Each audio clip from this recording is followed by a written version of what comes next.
Good morning students. आज मैं आप लोगों को बीकॉम सेम 1 का जो फाइनेंशियल अकाउंट है उसमें चैप्टर नंबर 4 जो है कंसाइनमेंट अकाउंट એટલે કે આડત માલના હિસાબો, उसमें मैं आज आपको सम नंबर 4 जो है वो करवाने वाली हूँ, जो मोस्ट आईएमपी सम है। इस सम में ऐसा बोला गया है कि Sonpal of Sakheda consign 10,000 litres of oils to Dhanpal to Dhodka at the cost price of ₹10 per liter on 1st April 2015. Sonpal paid ₹1,500 for freight and ₹500 for insurance while sending the goods. उसके बाद on 1st April 2015, Sonpal drew a bills for 3 months for ₹50,000 on Dhanpal, which was immediately returned by the latter duly accepted. After 1 month, Sonpal discount these bills in the bank at the rate of 80% discount per annum. ठीक है। उसके बाद है Dhanpal is entitled to get general commission at the rate of 5% on total sales and Del Creditor commission at the rate of 2% और credit sale. એટલે यानी कि यहाँ पे जो भी क्रेडिट सेल हमने किया है उसके ऊपर 2% कमीशन देना है और जो टोटल सेल है उसके ऊपर 5% देना है। ठीक है। उसके बाद है on 31st March 2015, Dhanpal sent an account sales and banks draft for the amount due from him. He reported in the account sales that उसमें फर्स्ट है there was a loss of 15 liters of oil due to natural कोसिस। ठीक है, तो ये हमारा normal loss होगा। उसके बाद सेकंड है there was a loss of 100 litres of oil due to the theft in transit and insurance company admitted a claim of ₹800। ठीक है। उसके बाद है थर्ड है he paid ₹1970 while taking delivery of the remaining goods and paid ₹1745 as sales expenses. उसके बाद है he sold 5,000 liters of oil at the rate of 17 per liter to Garibdas on credit. उसके बाद फिफ्थ है he sold 3830 liters of oils at the rate of 16 per liters for cash. उसके बाद है he purchased 20 liters of oils at the rate of 16 per liter for his personal use. उसके बाद Garibdas was declared insolvent after having recorded ₹80,000 out of the amount due from him, as nothing was recoverable out of the balance money due from him. Thus, the said amount was written off as bad debts. उसके बाद है यहाँ पे from the above particulars prepare consignment account and Dhanpal's account in the books of Sonpal. ठीक है, એટલે કે ગુજરાતીમાં છે સોખડાના સોનપાલે ધોળકાના ધનપાલને તારીખ 1/4/2015 ના રોજ 10,000 લીટર દીઠ ₹10 પડતર કિંમતે આડતથી વેચવા મોકલ્યું. સોનપાલે માલ મોકલતા નૂરના ₹1,500 અને વીમાના 500 ચૂકવ્યા. સોનપાલે 1/4/2015 ના રોજ ધનપાલ પર 50,000ની 3 માસની મુદતની હુંડી લખી, જે ધનપાલે સ્વીકારી તરત જ પરત કરી. સોનપાલે આ હુંડી 1 માસ પછી વાર્ષિક 18% દરે બેંકમાં વટાવી. તેના પછી છે ધનપાલ કુલ વેચાણ પર 5% સામાન્ય આડત આપે છે અને ઉધાર વેચાણ પર 2% આસમી આડત મેળવવા હકદાર છે. ધનપાલે 31/3/2016 રોજનું વેચાણ આંકડો અને તેની પાસેથી લેણી રકમનો બેંક ડ્રાફ્ટ મોકલી આપ્યો. તેમણે વેચાણ આંકડો નીચે જણાવ્યો છે. એમાં પહેલું છે 50 લીટર ઓઇલની કુદરતી કારણોસર ઘટ પડી, જે સામાન્ય નુકસાન ગણાશે આપણું. उसके बाद दूसरा है રસ્તામાં 100 લીટર ઓઇલનું ચોરીથી નુકસાન થયેલું છે, જે અંગે વીમા કંપનીએ 800નો દાવો મંજૂર રાખ્યો હતો. તેના પછી ત્રીજું છે તેણે બાકીનો માલ છોડાવતી વખતે ખર્ચના 1,970 અને વેચાણ ખર્ચના 1,745 ચૂકવ્યા હતા. તેણે 5,000 લીટર ઓઇલ લીટર દીઠ 17ના ભાવે ગરીબદાસને ઉધાર વેચ્યું. તેણે 3830 લીટર ઓઇલ લીટર દીઠ 16ના ભાવે રોકડેથી વેચ્યું.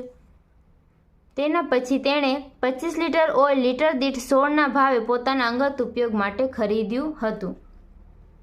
7મું છે, ગરીબદાસ પાસેથી લેણી હુંડી પૈકી 80,000 વસૂલ આવ્યા બાદ તે નાદાર જાહેર થાય છે. તેમની પાસે બાકી નીકળી રકમ પેટે કંઈ જ મળી શકે તેમ ન હોવાથી તે રકમ ઘાલખાત તરીકે માંડી વાળવામાં આવી. ઉપરની વિગતો પરથી સોનપાલના ચોપડે આડતમાલનું ખાતું અને ધનપાલનું ખાતું तैयार करो. अभी इसमें फर्स्ट हम लोग यहाँ पे ये जो क्वेश्चन है उसकी अमाउंट जो यहाँ पे दी गई है, फर्स्ट क्वेश्चन हम लोग पढ़ते जाएंगे और यहाँ पे एंट्री करते जाएंगे. फर्स्ट है कि ये जो सोनपाल है उसने धनपाल को कितना 10,000 लीटर का पर लीटर प्राइस कितना है 10 रुपीज़ के हिसाब से, ठीक है, उतना भेजा गुड्स. ठीक है, तो अभी यहाँ पे ऑयल भेजा यहाँ पे, तो हम लोग यहाँ पे एंट्री करेंगे गुड्स सेंट ऑन કન્સાઇનમેન્ટ એટલે કે આડત પર મોકલેલ માલ ખાતે. આનું ગુજરાતી થશે આડત પર મોકલેલ માલ ખાતે. બ્રેકેટમાં हम लोग लिखेंगे 10,000 इंटू 10 એટલે કે 10,000 गुणिया 10. 10,000 लीटर છે ને 10 रुपये भाव, तो यहाँ पे आएगा 1 लाख हमारा. ठीक है, उसके बाद है सोनपाल पेड ₹15,000 फॉर फ्रेट, यानी कि and ₹500 for insurance while sending the goods. यानी कि ये जो यहाँ पे कंसाइनर है वो जो एक्सपेंसेस है वो पे कराए. तो यहाँ पे एंट्री होगी कैश अकाउंट. क्या आएगा उसमें हम लोग नीचे लिखेंगे फ्रेट के कितने 1500. उसके बाद यहाँ पे है इंश्योरेंस के 500, तो यहाँ पे 2000 आएगा टोटल. ठीक है, એટલે કે રોકડ ખાતે નૂરના 1500 रुपया અને વીમાના 500 रुपया. उसके बाद यहाँ पे on 1/4/15 Sonpal drew a bills for 3 months for 50,000 on Dhanpal which was immediately return by the latter due accepted. तो यहाँ पे हम लोग लिखेंगे बिल्स रिसीवेबल. ठीक है, तो यहाँ पे हम लोग ब्रैकेट में लिखेंगे कि ये जो 15,000 का है बिल्स रिसीवेबल, यहाँ पे हमें क्या लिखना है, यहाँ पे हम लोग डिस्काउंट लिखेंगे. ठीक है, और जो धनपाल का अकाउंट है उसमें हम लोग बिल्स रिसीवेबल की एंट्री करेंगे और जो 50,000 है वो ये जो 50,000 है वो सही से एंट्री करेंगे, 50,000 की एंट्री करेंगे. ठीक है, यहाँ पे डिस्काउंट की एंट्री करेंगे. तो 50,000 इंटू कितने परसेंट की है, तो आगे हम लोग पढ़ेंगे after 1 month Sonpal discount this bill in a bank at the rate of 80% discount per annum, यानी कि 18% है यहाँ पे डिस्काउंट. उसके बाद हमें क्या करना है, उसके बाद यहाँ पे 3 मंथ की उसने बिल्स, ठीक है, 3 मंथ्स का बिल लिखा है. तो यहाँ पे 3 मंथ्स का है मगर वो 1 महीने के बाद जाता है वो 1 महीने के बाद बैंक में जाता है. ठीक है, तो यहाँ पे हम लोग 2 मंथ लेंगे, डिवाइड हमें 12 से करना है. 2 क्यों लिए, क्योंकि 3 मंथ की यहाँ पे लिखी है उसने बिल्स रिसीवेबल 3 मंथ का है मगर वो 1 मंथ के बाद जाता है. ठीक है, એટલે કે આજે લેણી હુંડી ખાતે અહીંયા આપણે લખશું અને જે વટાવની રકમ છે તે અહીંયા આગળ લખશું. 50,000ની લેણી હુંડી છે ગુણ્યા 18% અહીંયા આપેલું છે અને ગુણ્યા 2, કારણ કે 3 મહિનાની લેણી હુંડી લખેલી છે અને તે 1 મહિના પછી જાય છે વટાવવા માટે. तो 2 એટલે કે 3 માંથી 1 જશે तो 2 महीना વધ્યા અને टोटल 12 महीना. तो यहाँ पे हम लोग इसकी कैलकुलेट करेंगे इसका. तो यहाँ पे 1500 आंसर आएगा. ठीक है, बिल्स रिसीवेबल में 1500. उसके बाद इसकी दूसरी एंट्री होगी ये जो सोनपाल का अकाउंट है उसमें, सॉरी यहाँ पे जो धनपाल का अकाउंट है उसमें ये जो कंसाइनी का अकाउंट है. ठीक है, तो इसमें हम लोग क्या एंट्री करेंगे, राइट साइड करेंगे कि बिल्स रिसीवेबल अकाउंट्स, उसमें क्या हम लोग लिखेंगे, तो यहाँ पे हम लोग 50,000 की एंट्री करेंगे. ठीक है, उसके बाद यहाँ पे आगे है Dhanpal is entitled to get general commission at the rate of 5% on total sale and Del Creditor commission at the rate of 2% of credit sale। ठीक है, तो यहाँ पे हम लोग लिख देंगे कि धनपाल्स अकाउंट, और उसके बाद यहाँ पे लिखेंगे कौन कौन से कमीशन है। फर्स्ट है यहाँ पे जनरल कमीशन, तो जनरल कमीशन तो वो है 5%। ठीक है, तो वो हम लोग यहाँ पे लिखेंगे। उसके बाद है डेल क्रेडिटर कमीशन, तो वो है 2%। ठीक है, ये रहा, तो वो हम लोग यहाँ पे लिखेंगे। ये अभी हम लोग सिर्फ इसकी एंट्री करेंगे, ये अमाउंट हमें लास्ट में मिलेगी। ठीक है, એટલે કે ધનપાલ ખાતે આપણે લખશું જે તેને કમિશન સામાન્ય આડત દેવાની છે 5% અને આસમી આડત દેવાની છે 2%। જે આસમી આડત જે છે તે ઉધાર વેચાણ પર આપવામાં આવશે। तो उसके बाद यहाँ पे ये जो यहाँ पे हमने लिखा तो उसकी एंट्री यहाँ पे डबल एंट्री होगी धनपाल्स के अकाउंट में। तो यहाँ पे हम लोग लिखेंगे कंसाइनमेंट अकाउंट, ब्रैकेट में आएगा कमीशन, इसकी अमाउंट भी हम लोग बाद में लिखेंगे। ठीक है, उसके बाद यहाँ पे आगे है on 31 March 2015 Dhanpal sent account sales and bank draft for the amount due from him, he reported in the account sales that, यानी कि यहाँ पे जो भी दिया गया है वो सभी जो है वो धनपाल का है। ठीक है, तो फर्स्ट हम लोग देखते हैं there was a loss of 15 litres of the oil due to natural causes, यानी कि ये जो है ये नॉर्मल लॉस होगा हमारा। ठीक है, उसके बाद सेकंड है there was a loss of 100 litres of oils due to thief in transit and the insurance company admitted a claim of ₹800। तो यहाँ पे ये हमारा एबनॉर्मल लॉस होगा। ठीक है, तो यहाँ पे फर्स्ट हम लोग लिखेंगे नोट करके, नोट नंबर 1 એટલે કે ગણતરી નંબર 1, उसमें आएगा एबनॉर्मल लॉस, એટલે કે અસામાન્ય નુકસાન કેટલું થયું તે અહીંયા આગળ આપણને ગોતવું પડશે। બરાબર, वो हमें यहाँ पे फाइंड करना होगा। तो फर्स्ट हम लोग लिखेंगे कि cost of destroyed goods, cost કેટલી थी, जो जितना भी हमारा गुड्स डिस्ट्रॉय हुआ है એટલે કે જેટલો માલનું नुकसान થયું છે તેની કિંમત કેટલી હતી। तो ब्रैकेट में हम लोग लिखेंगे कि 100 गुड्स यहाँ पे। ठीक है, यहाँ पे 100 गुड्स है और कितने रुपीस के हिसाब से, तो वो 10 रुपीस के हिसाब से, એટલે કે 100 × 10, तो यहाँ આગળ 1000 आवશે। उसके बाद यहाँ पे हमें क्या करना है कि ये जो गुड्स है वो ट्रांजिट में जब भी हम लोग ट्रांजैक्शन कर रहे थे तभी यहाँ पे चोरी हो गई, थीफ हुआ, उसके बाद यहाँ पे तो वो हमारा बीच रास्ते में एबनॉर्मल लॉस है। तो वो उसमें हम लोग प्लस सिर्फ और सिर्फ ये जो कंसाइनर है, कंसाइनर सोनपाल, उसका है प्रोपोर्शनेट एक्सपेंसेस प्लस करेंगे। ठीक है, तो plus proportionate expenses of consignor એટલે કે માલધણીના પ્રમાણસર खर्चा। तो उसमें ब्रैकेट में आपको लिखना होगा कि उसने जितना भी एक्सपेंसेस पे किया है। ठीक है,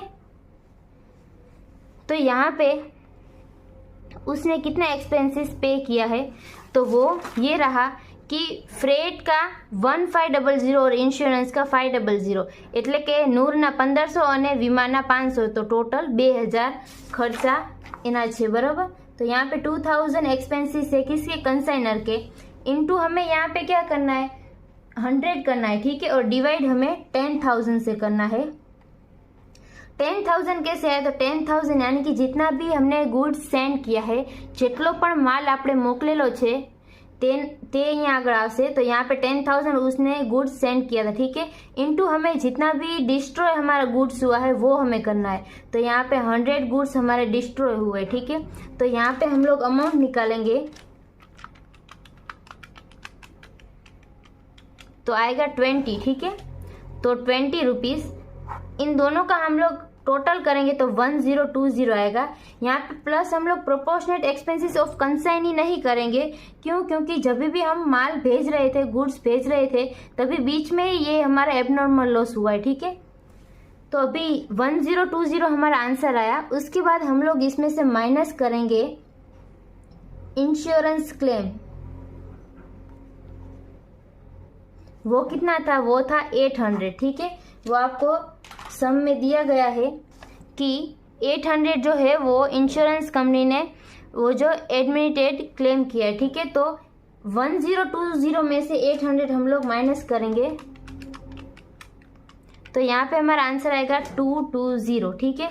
तो ये हमारा इतना एबनॉर्मल लॉस हुआ, ठीक है। तो इसकी एंट्री हम लोग कैसे करेंगे, तो इसकी एंट्रीज यहाँ पे क्रेडिट साइड पे हम लोग लिखेंगे 2, यहाँ पे लिखेंगे फर्स्ट आएगा इंश्योरेंस कंपनी,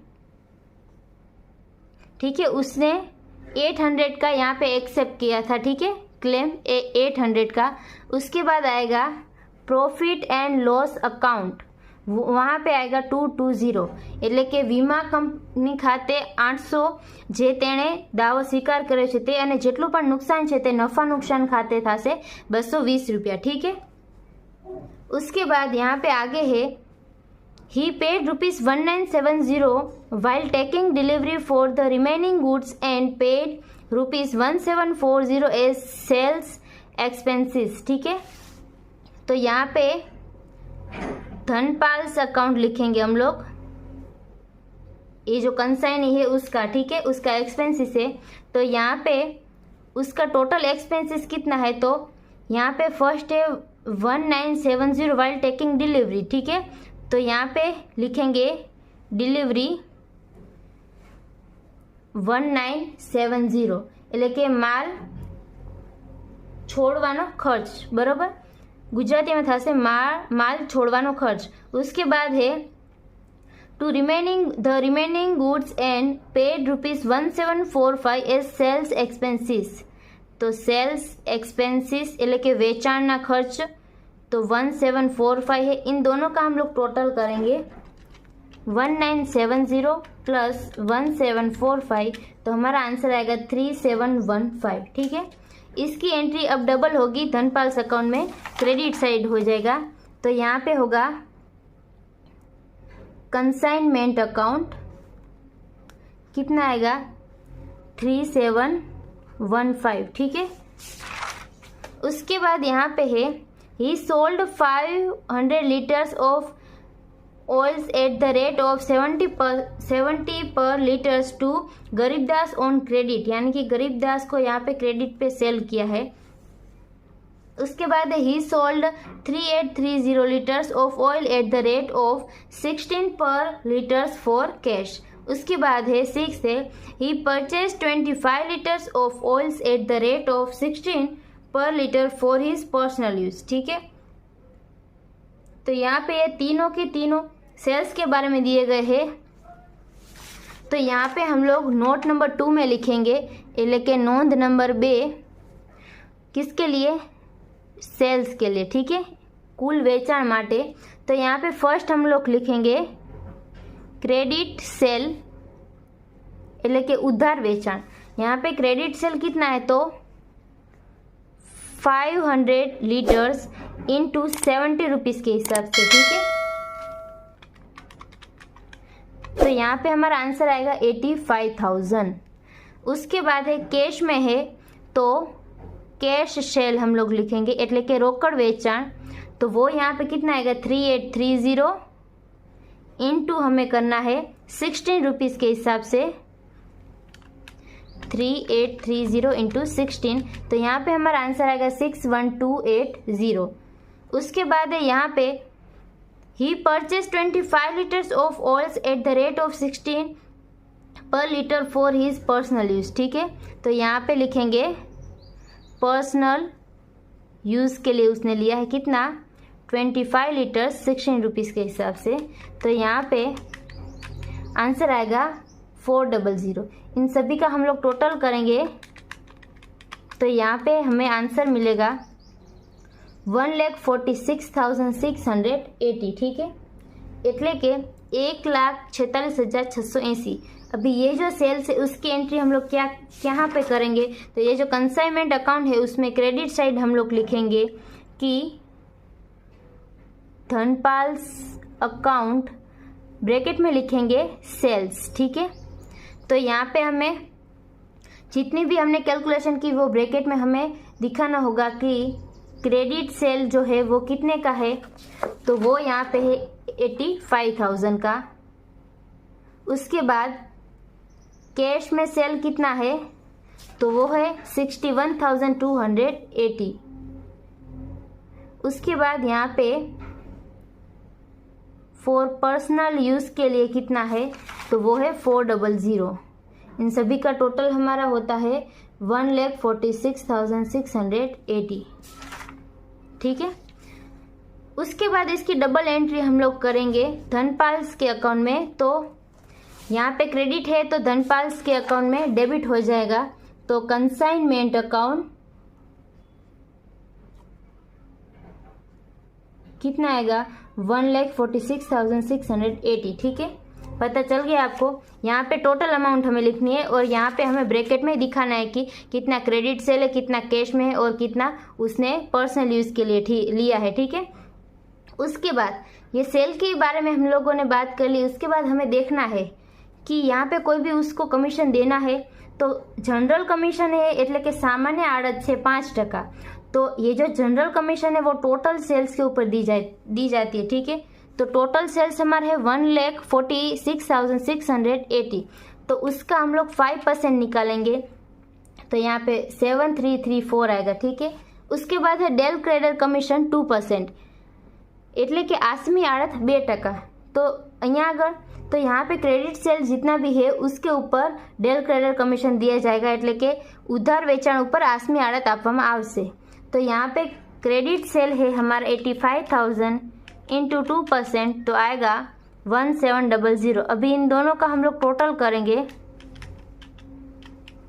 तो यहाँ पे आंसर आएगा 9034। ठीक है, अभी यहाँ पे हम लोगों ने एंट्री कर दी धनपाल्स के अकाउंट में, तो धनपाल्स यहाँ पे कंसाइनमेंट में हम लोगों ने एंट्री की, तो उसके बाद धनपाल्स के अकाउंट में भी एंट्री करेंगे कमीशन के बारे में, तो 9034। ठीक है, उसके बाद यहाँ पे दिया गया है Garibdas was declared insolent after having recovery ₹80,000 out of the amount due from him, as nothing was recoverable out of the balance money due from him. The said amount was written off by bad debts. એટલે કે આ જે ગરીબદાસ છે તેની પાસેથી 80,000 રૂપિયા મળ્યા છે અને બાકીના રૂપિયા જે 5,000 હતા વધારાના, यहाँ એટલે કે અહીંયા આગળ જે ઉધાર વેચાણ છે 85,000 તેમાંથી 80,000 મળી ગયા છે અને 5,000 નથી મળ્યા।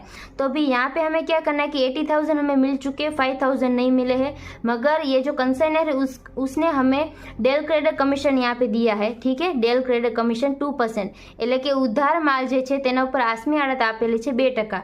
तो જ્યારે પણ जब भी हमें डेल क्रेडर कमीशन दिया है, तो जो भी हमने क्रेडिट सेल किया है उस पर जब भी बैड डेब होती है तो हमें उसकी कोई भी एंट्री नहीं करनी होती है, क्योंकि जो कंसाइनर है उसने उसके बिहाफ में ऑलरेडी हमें कमीशन दे दिया है। ठीक है, उसके बाद यहाँ पे आगे कोई भी नहीं दिया गया इन्फॉर्मेशन। ठीक है, तो यहाँ पे हम लोग अकाउंट्स क्लोज करेंगे। अभी अकाउंट्स क्लोज करने से पहले हमें यहाँ पे क्लोजिंग स्टॉक फाइंड करना होगा, जो यहाँ पे आएगा। ठीक है, क्लोजिंग स्टॉक हमारे पास कितना बचा वो हमें फाइंड करना होगा।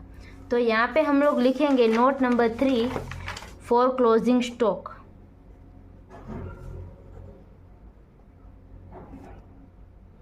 એટલે કે આખર સ્ટોક કેટલો છે તેની અહીંયા ગણતરી કરવી પડશે। अभी मैंने आपको लिखवाया था कि क्लोजिंग स्टॉक जब भी हमारा एबनॉर्मल लॉस हो और एबनॉर्मल लॉस नहीं हो तब। तो अभी यहाँ पे हमारा एबनॉर्मल लॉस है, ठीक है, और नॉर्मल लॉस भी है। तो अभी हम लोग कैसे फाइंड करेंगे, तो फर्स्ट हमें लिखना है कि अनसोल्ड गुड हमारे पास जितने हैं उतने अनसोल्ड गुड्स क्वांटिटी में लिखना है। ठीक है, એટલે કે न વેચાયેલો माल जत्थाમાં। तो यहाँ पे वो हमें कैसे मिलेगा, तो यहाँ पे फर्स्ट हम लोग लिखेंगे टोटल सेंट गुड्स, उसके बाद माइनस हमें करना है नॉर्मल लॉस, उसके बाद माइनस करना है एबनॉर्मल लॉस, उसके बाद माइनस करना है यहाँ पे जितना भी हमने सेल किया है सेल, ठीक है। तो यहाँ पे टू सेंड गुड्स, तो गुड्स हमने कितने सेंड किए थे, तो वो थे 10,000, ठीक है। वो यहाँ पे आपकी बुक में दिया है 10,000 हमने सेंड किया था।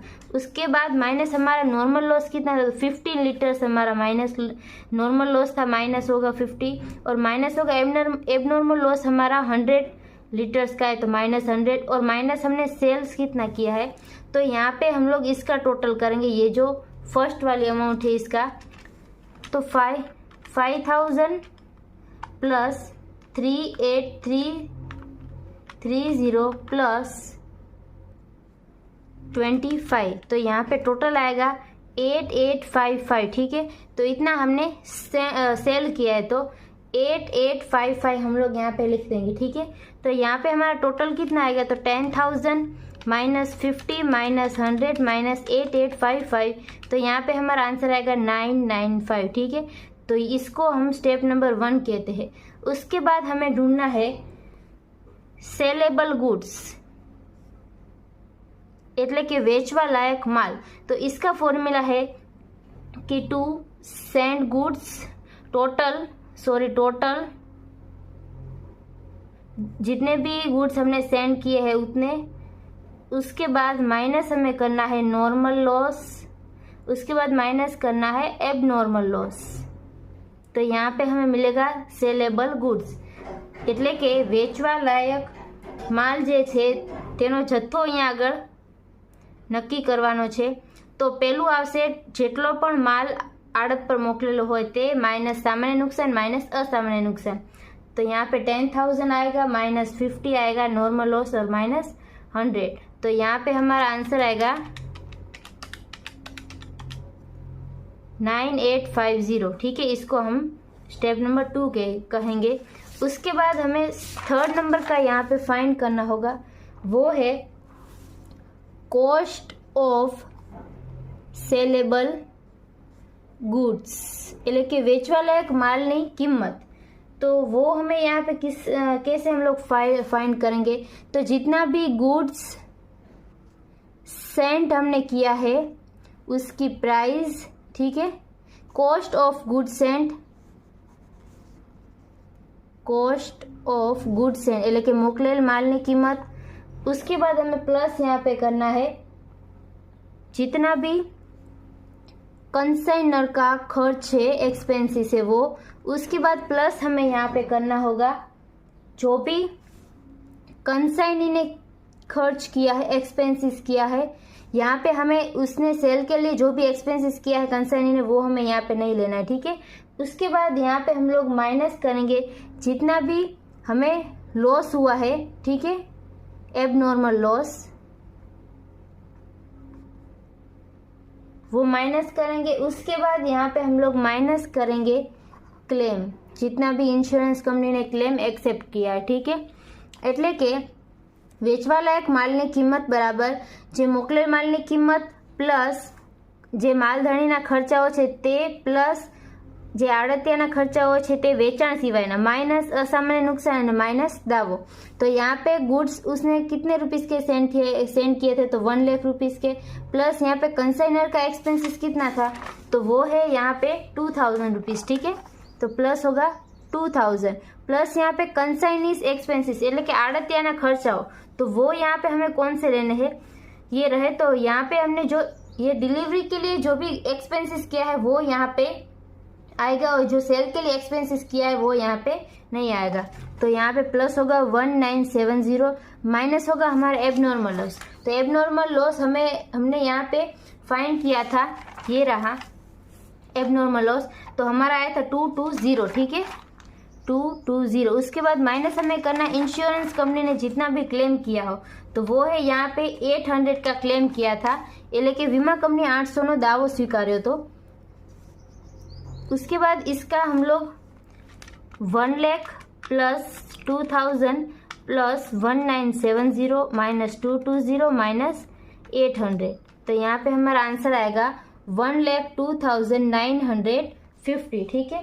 तो ये यहाँ पे हमें स्टेप नंबर 3 मिला। अभी हमें क्लोजिंग स्टॉक फाइंड करना होगा, એટલે કે આખર સ્ટોક ગોતવો પડશે, તેની ગણતરી કરવી પડશે। तो यहाँ पे स्टेप नंबर 3 डिवाइड हमें स्टेप नंबर 2 से करना है इंटू स्टेप नंबर 1 से करना है। तो स्टेप नंबर 3 आया 102950 इंटू हमें करना है स्टेप नंबर 1, यहाँ पे हमारा आया था 995, तो इंटू 995 डिवाइड हमें करना है 9850।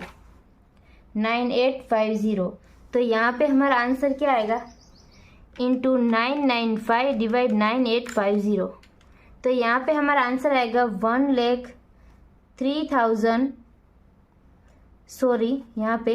10,399.5 है, इसलिए हम इसको राउंड ऑफ कर सकते हैं, ठीक है। तो 10,400 ये आ गया हमारा क्लोजिंग स्टॉक। अगर यहाँ पे ये सिर्फ हम लोग ये अमाउंट रखना चाहते तो ये भी रख सकते। पॉइंट के बाद 5 है और 5 के बाद यहाँ पे 17 है, तो 5 के बाद 6, यहाँ पे 5 की जगह पे 6 नहीं होगा, तो इसलिए 10,399 ये हमारा फाइनल क्लोजिंग स्टॉक होगा, ठीक है। तो इसकी वैल्यू हम लोग यहाँ पे पुट करेंगे क्लोजिंग स्टॉक में 10399। उसके बाद हम लोग इन दोनों का टोटल करेंगे, जहाँ पे भी यहाँ पे भी हमारा इसका टोटल करेंगे और इसका टोटल करेंगे। जहाँ पे भी हमारी अमाउंट बचेगी, यहाँ पे बचेगी तो प्रॉफिट होगा और यहाँ पे बचेगी तो लॉस होगा, ठीक है। अभी 800 प्लस 220 प्लस 146680 प्लस 10399, उसके बाद माइनस हम ये सभी करेंगे 1 lakh minus 2000 minus 1500 minus 9034 minus 3715। तो यहाँ पे हमारा आंसर आएगा 41850, ठीक है। तो ये जो 41850 आया वो हमारा क्या होगा, वो यहाँ पे हमें प्रॉफिट होगा, એટલે કે આટલો આપણને નફો થશે 41850 प्रॉफिट एंड लॉस अकाउंट, ये हमारा होगा प्रॉफिट, ठीक है। એટલે કે આટલો આપણને નફો થશે। तो यहाँ पे इसका टोटल हम लोग लिखेंगे 1000 plus 2000 plus 1500 plus 9034 plus 3715 plus 41850। तो इसका टोटल होगा 1,58,099। तो यहाँ पे हमने कंसाइनमेंट का अकाउंट जो है वो क्लोज कर दिया। उसके बाद ये जो धनपाल अकाउंट है वो हम लोग यहाँ पे क्लोज करेंगे, ठीक है। तो यहाँ पे हम लोग ये जब भी हम लोग क्लोज करते हैं तो यहाँ पे हमें अमाउंट मिलेगी, ठीक है। फर्स्ट 144680 माइनस हम लोग करेंगे 3715 माइनस 50,000 माइनस 9034। तो यहाँ पे हमें अमाउंट मिली 83,931। तो ये अमाउंट जो है वो बैंक ओवरड्राफ्ट के लिए आएगी, ठीक है। तो यहाँ पे 83,931 हम लोग लिख देंगे और इसका टोटल लिख देंगे। उसके बाद तो ये यहाँ पे कंसाइनी का अकाउंट जो है वो यहाँ पे कंप्लीट होता है, ठीक है। तो यहाँ पे आपका ये जो सम नंबर 4 है वो यहाँ पे कंप्लीट होता है। I hope you understand and thank you all.